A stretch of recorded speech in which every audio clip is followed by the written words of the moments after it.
Japan is beloved by many of those in the West who have had the fortune of being exposed to its culture.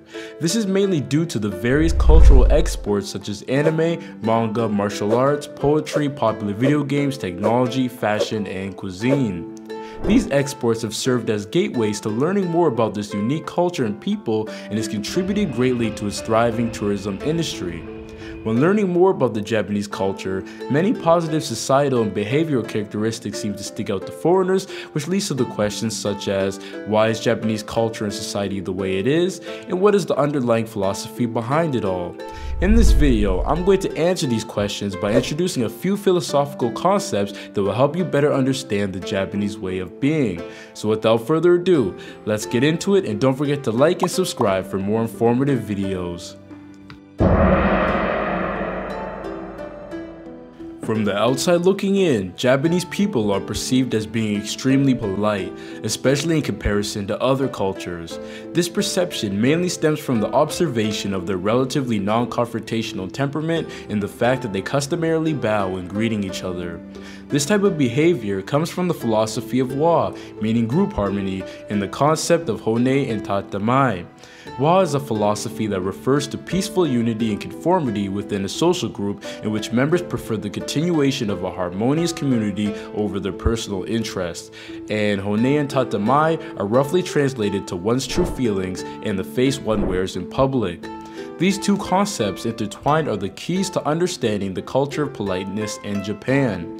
From the Japanese perspective, being polite, sometimes at the cost of being dishonest about one's true opinions, is a moral virtue because it reflects that you value the well-being of the greater society over yourself. This is quite different from the Western perspective where being true to oneself is seen as paramount. The difference in perspective comes from Japan's unique history.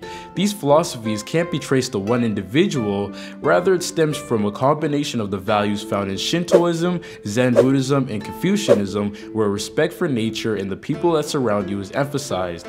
Also, geography is often cited as being jointly responsible for the prominence of group harmony in their society. Japan is a very mountainous nation, and most of the population and farmland is located in between the mountains.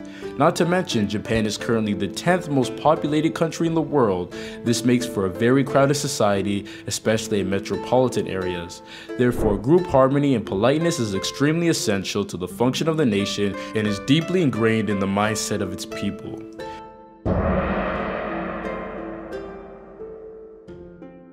Many people who take great interest in Japan often consider visiting or even moving there for a period of time.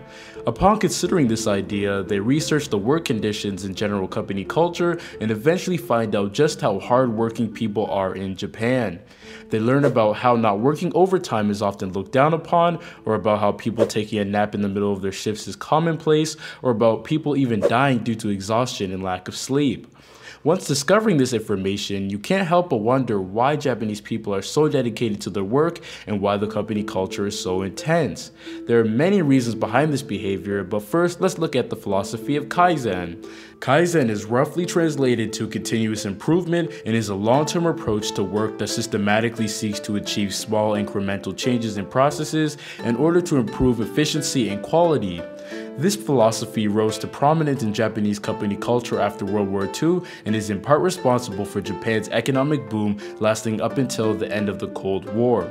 Think about all of the incredible companies created in Japan in the 20th century, such as Panasonic, Sony, Honda, Nintendo, Toyota, Sega, Toshiba, and the list goes on. This sort of meticulous and rapid approach to work became the norm and has left a legacy on Japan years after the economic boom subsided.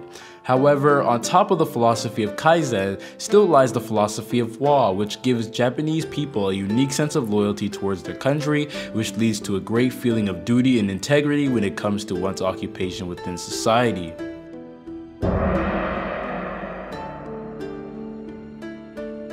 If you've ever considered traveling to Japan, it's likely that you've heard numerous stories about the honorable nature of its people and how that's reflected in their incredibly low crime statistics. Stories from tourists often chronicle the frightening experience of losing important items such as a wallet or phone, only to find it exactly in the same spot they left it in. Sometimes even hours or days later, which is quite a rarity in most places in the world. But what is it about Japan that makes this cultural phenomenon possible? Well, in addition to group harmony, it's undeniable that Bushido, the philosophy of the samurai, has a lot to do with it. Bushido is actually two words, Bushi meaning warrior and Do meaning way. Its main principles are morality, courage, benevolence, respect, honesty, honor, and loyalty. In World War II, the legacy of the samurai was brought back to popularity, and its impact is still prevalent in Japanese society today. Many Japanese people would cite bringing honor to their family as one of the main motivations behind achieving success in life. Therefore, the act of committing a crime is often outweighed by the fear of bringing dishonor to one's family, which would lead to a crippling amount of ostracization from the community. So, in conclusion, if you've ever wondered why Japan is so unique in certain ways, I hope I at least answered some of your questions. This video was a mere summary of the philosophies that underlie some of the specific aspects of the culture, so if it piqued your interest, I highly recommend that you do some research on your own to learn more about this rich and unique culture. But with that being said, I hope you enjoyed the video. Don't forget to subscribe for more videos, and I'll catch you on the next one. Thanks for watching.